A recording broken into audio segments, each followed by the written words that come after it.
Halo teman-teman anime, kali ini kita akan meringkas alur cerita sebuah anime yang berjudul Lock and Logic. Anime ini bercerita tentang kisah yang terjadi pada tahun LC992, di mana seluruh umat manusia menghadapi krisis yang belum pernah terjadi sebelumnya. Setelah berakhirnya perang 100 tahun di dunia mitos Tetrahyphen, para majin yang kalah perang mencari tempat yang aman dan menyerbu dunia manusia atau disebut Sepia. Tidak usah berlama-lama, mari langsung saja masuk ke dalam ceritanya.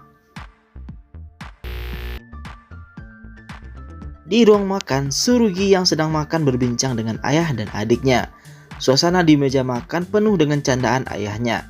Tapi tiba-tiba suasana tersebut berubah dengan adanya sirine peringatan evakuasi paradoks level 3,7.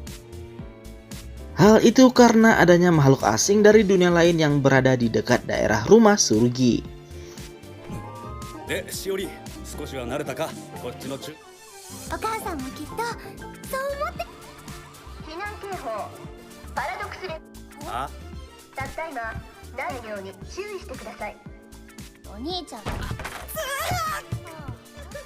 Di tengah kota, seorang wanita terlempar dan lukanya disembuhkan oleh seorang gadis yang memegang tongkat hati. Di sana muncul sesosok monster yang berbentuk seperti anjing dan membuat keadaan di sekitarnya berubah seperti lava. Dari belakang monster tersebut muncul seorang gadis yang melompat sambil mengeluarkan jurus Final Finish Sword. Dengan satu serangan tersebut monster dikalahkan. Setelah berhasil dikalahkan, monster tersebut berubah menjadi seorang pria dan seekor anjing. Sementara itu, Tsurugi dan adiknya pergi membelikan kado untuk ayahnya yang sedang ulang tahun. Di perjalanan, Tsurugi dan adiknya berhenti sejenak melihat mobil mewah dari anggota Alka yang akan menjemput seorang manajer sepak bola yang bernama Yukari karena ada keperluan.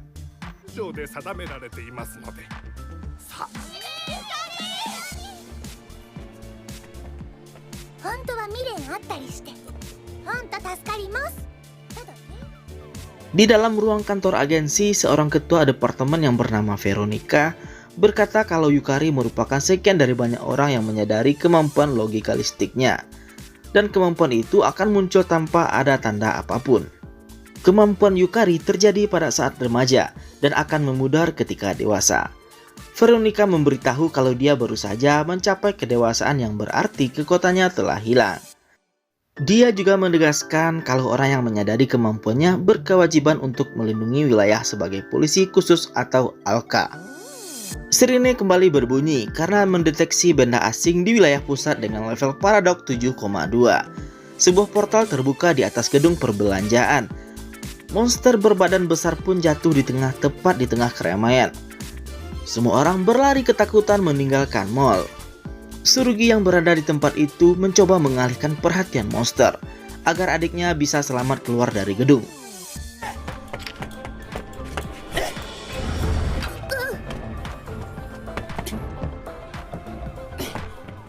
Seorang gadis menjulurkan tangan untuk membantu Tsurugi. Monster tersebut diserang oleh polisi khusus. Karena merasa akan kalah, monster pun melarikan diri.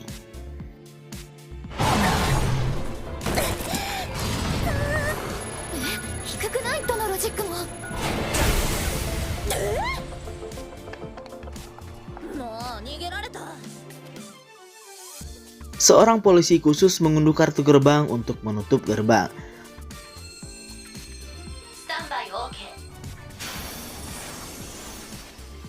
Tanda mengungsi telah dicabut, namun benda asing belum bisa diamankan dan warga disuruh untuk tetap waspada. Dari keramaian, Tsurugi berjalan ke atas bukit dan bertemu dengan seorang gadis yang bukan merupakan dari dunia ini.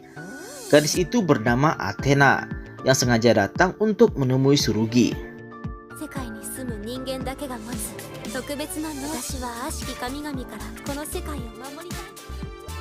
Di sini, Athena memberikan kartu logik Suguri yang hilang. Saat akan mengambil kartu, adik dan ayah Suguri datang. Adiknya yang mengetahui kalau kartu logik telah ditemukan, menyuruh Suguri untuk menolak karena tidak mau dia menderita lagi. Dan sambil menangis mengatakan kalau misi Suguri adalah melindungi keluarga. Tapi Suguri menjawab karena kartunya telah ditemukan jadi lain cerita. Sirine kembali berbunyi, peringatan untuk evakuasi. Di tengah kota, monster mengamuk. Suguri mengambil kartunya dan pergi bersama Athena. Di dalam mobil, Suguri bertanya kenapa Athena memilihnya. Athena mengatakan kalau dia ingin melindungi dunia bersama Suguri. Mereka berdua lalu membuat kontrak. Athena memberi Logigrap dan bersumpah untuk memberikan logiknya ke Suguri. Kontrak tersebut dilakukan mereka dengan berciuman.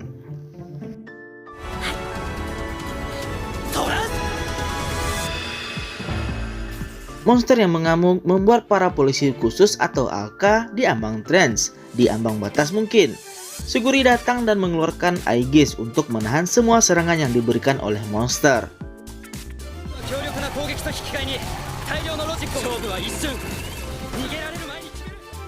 Suguri lalu menyerang monster dengan Logic Drive dan membuat monster sedikit terpukul mundur. Mereka pun melakukan serangan combo dan membuat monster kalah. Lalu monster yang telah berubah jadi kecil itu dibawa pergi. Di jalan pulang, Suguri melihat anggota Alka yang berbicara bersama ayah dan adiknya. Melihat adiknya yang sedih, Suguri mengatakan kalau dia akan melindungi Shiori adiknya dan ayah beserta seluruh kota. Shiori menyuruh Suguri untuk berjanji kalau dia harus jadi pemimpin yang tidak pernah kalah. Di suatu tempat, Athena berbicara dengan seorang pria dan merasa senang karena telah bertemu dengan Suguri. Suguri datang ke Alka dan telah menjadi member baru di sana. Suguri menunda perkenalannya karena merasa lelah dan ngantuk. Itu membuat anggota yang lain sedikit kecewa. Di sini Suguri kaget karena dia harus sekamar dengan orang yang membuat kontrak dengannya. Diperlihatkan seorang pria yang berbicara sesuatu tentang Suguri dan berkata kalau Suguri telah salah memilih jalannya.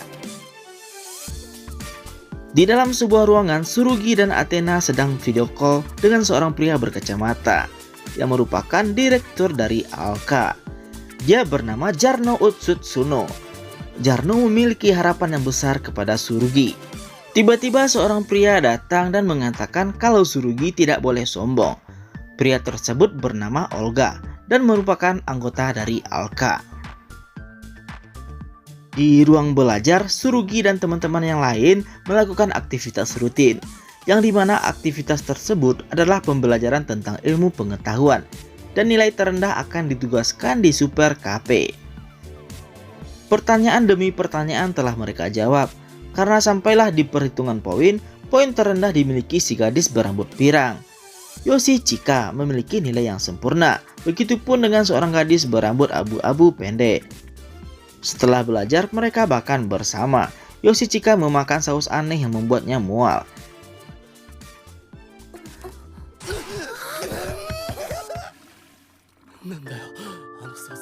Shiori menelpon Yoshitsika dan meminta tolong karena ayahnya membawa seorang wanita ke rumah. Yoshitsika meminta agar telepon diberikan ke ayahnya, tapi itu bukan saatnya mengganggu ayah karena ayahnya lagi kasmaran. Akhirnya Yoshitsika meminta maaf karena tidak bisa menemani Shiori bermain karena kesepian. Yoshitsika memberitahu temannya kalau yang dia telepon adalah adiknya. Seorang logic yang bernama Venus berusaha ikut campur dalam urusan Yoshitsika, tapi gadis berkacamata marah dan melarang hal tersebut. Yoshitsika menyadari hal yang membuat gadis tersebut marah, karena dia pernah menolak untuk berkenalan saat pertama bertemu si gadis kacamata. Oke guys, saya jelaskan sedikit. Yoshitsika di sini maksudnya adalah Tsurugi, karena nama asli dari Tsurugi adalah Tsurugi Yoshitsika. Oke, lanjut.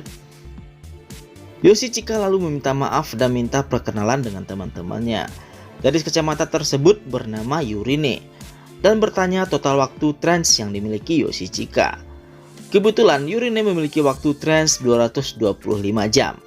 Yoshitsika penasaran dan melihat miliknya dan memiliki waktu 2066 jam. Teman-temannya kaget menyangka Yoshitsika sudah tua, yang padahal Yoshitsika baru berusia 17 tahun. Lalu Athena menjelaskan kalau yang dimiliki Yoshitsika adalah bakat. Dalam kondisi fit, Yoshitsika bisa retrans setelah beristirahat selama 5 menit. Yoshichika lalu menanyakan kenapa Olga tidak ikut makan bareng. Temannya hanya bisa diam menghela nafas, seperti ada sesuatu yang dia sembunyikan. Di ruang istirahat, Yoshichika menelpon teman lamanya dan menanyakan apakah dia tahu tentang logikalis yang bernama Olga. Karena ketika menanyakan nama itu, teman-teman Yoshichika seperti menyembunyikan sesuatu. Tapi teman lamanya itu tidak mengetahui nama itu. Di sebuah penjara, Olga berbicara dengan monster yang baru ditangkap dan mengatakan kalau dirinya bukanlah musuh. Di dalam sebuah ruangan, Yoshichika dan teman-temannya kembali bertarung dengan monster yang pernah mereka kalahkan bersama. Ternyata ruang tersebut adalah ruangan kenyataan virtual yang dimana data makhluk asing yang terkumpul diciptakan ulang untuk latihan dan berguna untuk memilih taktik yang efektif untuk mengalahkan makhluk lain. Lalu tiba-tiba Olga datang ke ruang kontrol untuk mengamati latihan itu.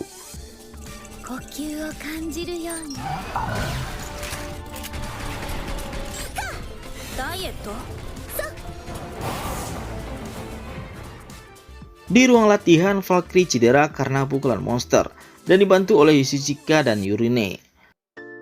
Di ruang kontrol, seorang gadis menanyakan sesuatu kepada ketua. Apa itu overtrance? Ketua memberitahu kalau itu tidak perlu dipelajari karena itu terlarang. Olga lalu menyela dan mengatakan kalau itu terlalu berbahaya. Overtrance adalah eksekusi terakhir setelah selesai menggabungkan logik. Sekali digunakan akan membuat jatuh ke dalam paradoksik dan akan membuat orang yang memakainya jadi hancur.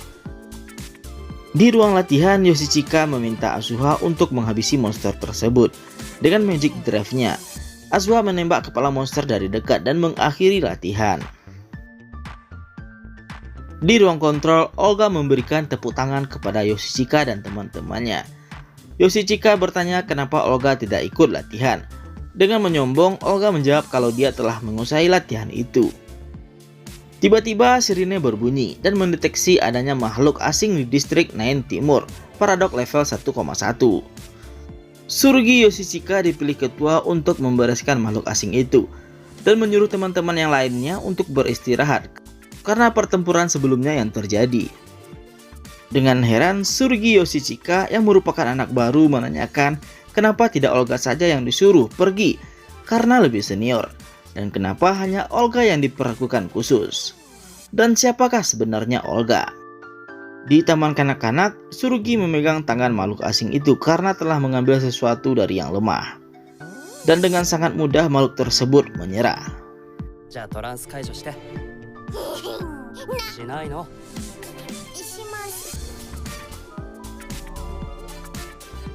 Di penjara monster, Olga menyuruh makhluk asing untuk pergi. Dari belakang, Tsurugi datang dan menanyakan apa tujuan Olga. Lalu Athena menyuruh Tsurugi untuk tidak menghiraukan Olga. Athena memberitahu kalau Olga adalah logikalis tapi bukan logikalis, karena Olga belum punya pengikat kontrak. Dan total waktu trance Olga adalah 0. Karena itulah dia mendekati Belial berusaha mencoba untuk membuat kontrak, tapi Olga tidak bisa mengikatnya. Dengan santai Olga mengatakan dia akan mendapatkan pengikat kontrak terkuat. Di dalam ruangan, Jarno berbicara tentang rahasia Olga yang telah terbongkar dan prediksinya yang tepat tentang Tsurugi. Jarno telah melihat hasil percobaan Tsurugi dan memutuskan nasib Tsurugi, lalu memberitahu kalau perintahnya adalah mutlak.